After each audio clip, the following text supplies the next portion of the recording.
Hey guys, welcome back to the channel, or if you're new here, hit that subscribe button, because tonight's story will make you think twice about camping alone.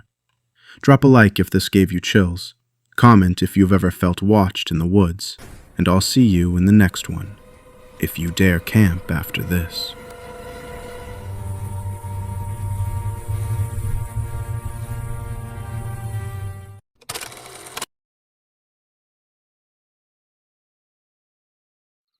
I never thought I'd end up telling this story the way I am now, but some things you just can't keep buried. My name is Alex, and what happened to my coworker Jake Brennan 3 years ago in the Kisatchie National Forest still wakes me up at night. The official report says he died of a sudden cardiac event. No wounds, no explanation, just lying there in the grass with his eyes wide open, staring at nothing. But I was there. I know what really took him.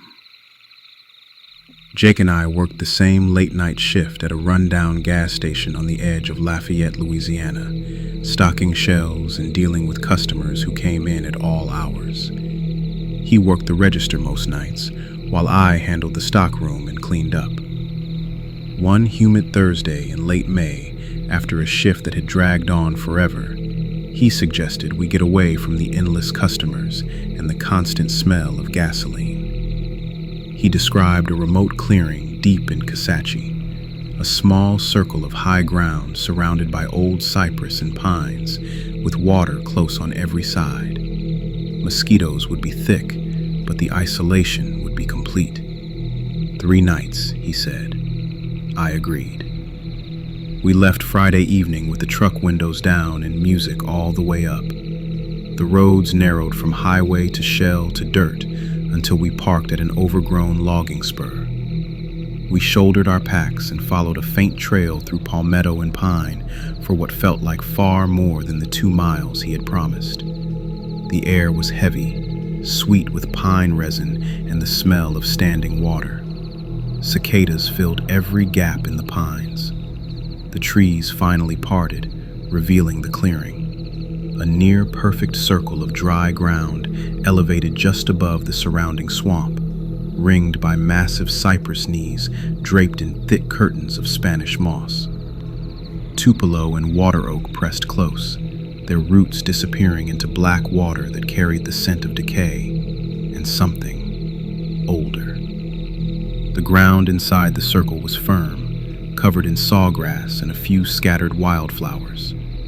Aside from the constant drone of insects and the occasional deep splash beyond the trees, the place felt unnaturally still. We set up quickly, 2 small dome tents placed 10 feet apart, an old stone fire ring in the center. Jake started the fire while I began preparing the night's meal. We cooked hot dogs and sausage over the flames, then opened cold beers and let the night close in. We talked about work, shift schedules, difficult customers, a recent employee who had quit without notice, and the conversation drifted until we finally turned in. That first night, I woke around 3, needing to relieve myself. I stepped outside carefully, the humid air clinging to my skin. Moonlight filtered gray through the moss, giving everything a washed-out, ghostly appearance. That was when I first felt the watching. Not a sound or a glimpse of eyes, just an intense pressure on my back, as though something stood inches behind me. I swept my headlamp in a full circle, seeing only trunks and hanging moss. Water lapped quietly somewhere nearby. I told myself it was an alligator or a large rat, and hurried back inside. Jake's breathing remained steady from his tent. I lay awake for a long while, listening to the swamp. Later, near dawn, the pressure returned, stronger, as if I could feel eyes staring through the fabric of my tent at me and drawing closer.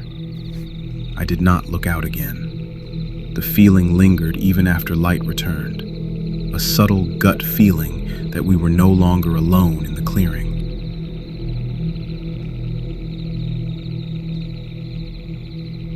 Morning arrived, slow and thick with steam from the surrounding water. Jake was already heating up the coffee. I mentioned the feeling from the night before. He brushed it off as typical for the swamp, though I noticed him scanning the tree line several times while we ate. We spent the day exploring, pushing through dense overgrowth to reach a nearby waterway to fish for bass, but we weren't very successful. Every so often, though, the insects would fall suddenly silent, and the sensation of being watched would return, heavier each time. By late afternoon, we were back at camp, stacking more wood than we could possibly burn. The sun dropped behind the canopy as though swallowed by the swamp. That second night, the watching grew stronger. We were cooking shrimp over the fire when the temperature dropped sharply to an impossibly cold temp for May. The flames flattened and took on an unnatural blue tint.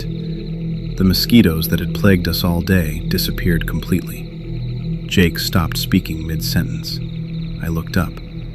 Between the trunks, just inside the tree line, stood dozens of human-shaped silhouettes, blacker than the surrounding darkness, without faces or any detail, simply voids cut into the shape of people. They stood perfectly still, evenly spaced around the entire clearing, all turned toward us. My skin prickled violently. Jake noticed them at the same moment and went rigid. We aimed headlamps through the moss. The beams passed straight through the spaces where the shape stood, revealing only empty trees. Yet when we turned the lights off, the silhouettes remained, darker than the night itself. We took dozens of pictures with our phones.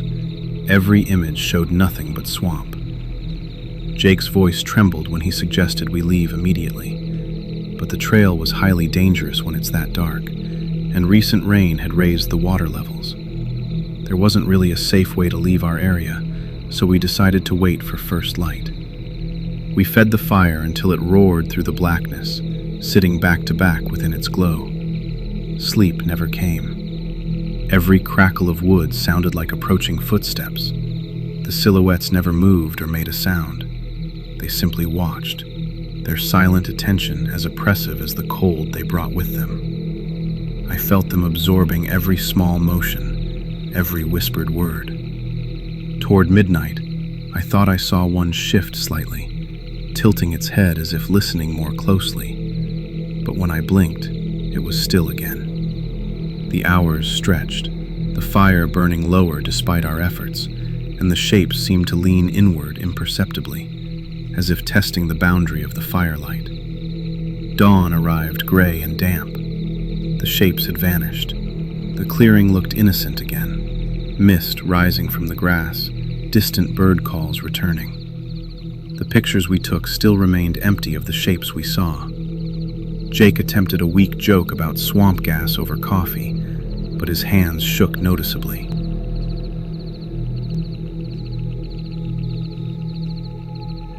We discussed packing up and heading out. We truly considered it, yet a stubborn curiosity overrode caution. Jake proposed staying one more night. If the silhouettes returned, we would document everything and leave at sunrise. I agreed. We passed the day in forced normalcy, walking the perimeter, gathering even more wood, recording video of the empty tree line, speaking loudly about unrelated topics to fill the growing quiet. Several times during the afternoon, the insects quieted abruptly, and I felt the watchers already waiting beyond sight. Dusk settled like a weight. We built the largest fire yet, flames climbing high into the moss. For a time, the light felt like protection. We finished the last of the beer, convincing ourselves the brightness would hold whatever it was at bay. Then the flames began to fail. There was plenty of fuel and no wind, yet they sank lower, burning with a sickly blue-green hue. Cold crept in until we could see our breath. The insects stayed absent.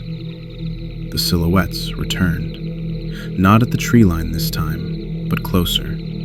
They now occupied the exact places we had stood throughout the day, where I had cleaned the fishing gear, where Jake had rested on his jacket.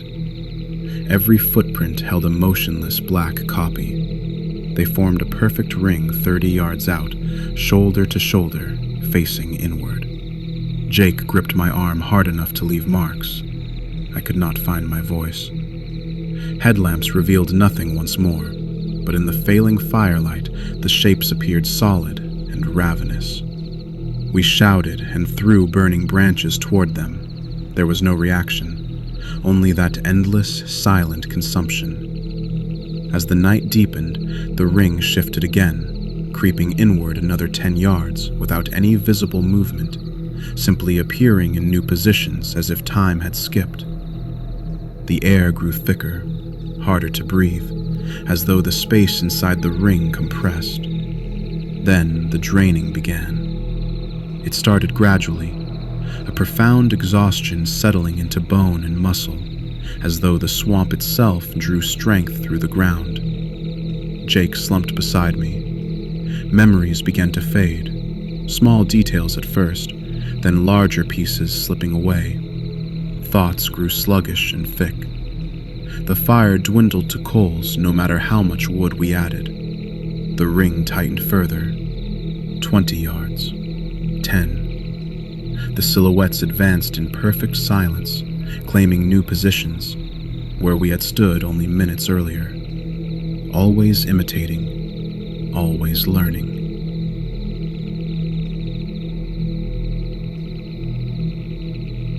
The fire we built that night burned high, its light reaching farther than any before.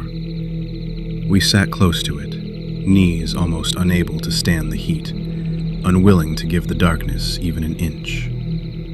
The silhouettes did not wait long. As true night fell, they reappeared, not at 30 yards this time, but already at 15 feet away, standing in the exact spots we had occupied that endless morning.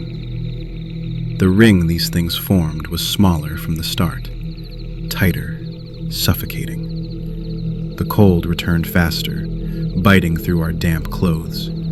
The fire resisted longer than before, but its light seemed thinner, unable to push back the dark as far. We fed it constantly, hands trembling as we tossed in branch after branch. The silhouettes stood unmoving, yet I felt their attention sharpen, focused now on the small space we still claimed. Hours passed in silence, broken only by the hiss of green wood catching flame. The draining began earlier this night, subtle at first, a heaviness in my eyelids, a dull ache behind my eyes. Jake rubbed his temples, complaining of a headache that came on suddenly. We tried to keep talking, forcing words into the air to prove we were still ourselves, but sentences trailed off unfinished. Memories flickered and dimmed. The smell of the gas station coffee pot, the sound of the bell over the door, all flashing before me. My mother's face blurred at the edges. The fire sank despite our efforts. The watchers inched inward again, now no more than 8 yards away. The shapes filled my peripheral vision, blocking every direction. The air inside the circle grew dense, pressing on my chest and lungs. Breathing became work. Jake's face had gone pale, sweat beading despite the cold. He clutched his chest once, wincing, then shook it off. As the flames dropped to knee height, the draining intensified. Strength ebbed from my arms. Lifting another log felt impossible. Jake swayed beside me, eyes glassy. Thoughts slowed to a crawl. The silhouettes leaned forward as one, though they never moved, simply closer, always closer. Jake suddenly stiffened. His breathing turned shallow, ragged. He stared at the ring of them with growing horror, as if seeing something new in the voids. With great effort, he pushed himself upward, hands pressing into the dirt for leverage. His legs shook violently beneath him. He managed to rise halfway, knees locked, face twisted in pain and determination. Perhaps to run, perhaps to fight. perhaps only to prove he still could. For a moment he stood hunched, chest heaving, eyes fixed on the nearest shape. Then his strength failed entirely. His knees buckled. He reached toward me once, fingers outstretched, before folding forward and collapsing motionless onto the grass. Darkness took me. I awoke outside the tents, lying in the dew-soaked sawgrass. My body felt emptied, skin drawn tight and papery. Dawn, or perhaps the same dawn repeating. I crawled to Jake's tent and called his name with a voice that barely worked. I soon realized that he was laying beside me on the grass. There were no marks on him, just those wide, blank eyes staring upward through the moss at a sky he would never see again. I fled, stumbling through the woods, falling into mud, crawling until I reached the trail. Hours later, a passing vehicle found me and took me to authorities. I told them everything. I frantically told anyone who would listen about shadows that consumed life itself. They returned to the clearing and found Jake exactly as I described. The site appeared ordinary: mist, moss, empty. The pictures we took with our phones showed nothing unusual. Only our footprints remained. The trial moved quickly. The prosecution argued poison or sudden violence born of unseen rage. My account sounded like delusion brought on by a manic episode. The jury reached a verdict fast. That's why I am writing this from a cell in Angola, serving 25 years for a murder I did not commit. And every night, when the lights dim, I imagine those things in the corners. Featureless shapes standing just beyond the bars. Patient, learning the places I sit, the way I grip this pencil, waiting for the ring to close once more. If you ever find that clearing, high ground ringed by draped cypress, black water pressing close, turn around. Do not stop there. They're waiting there. They are still hungry.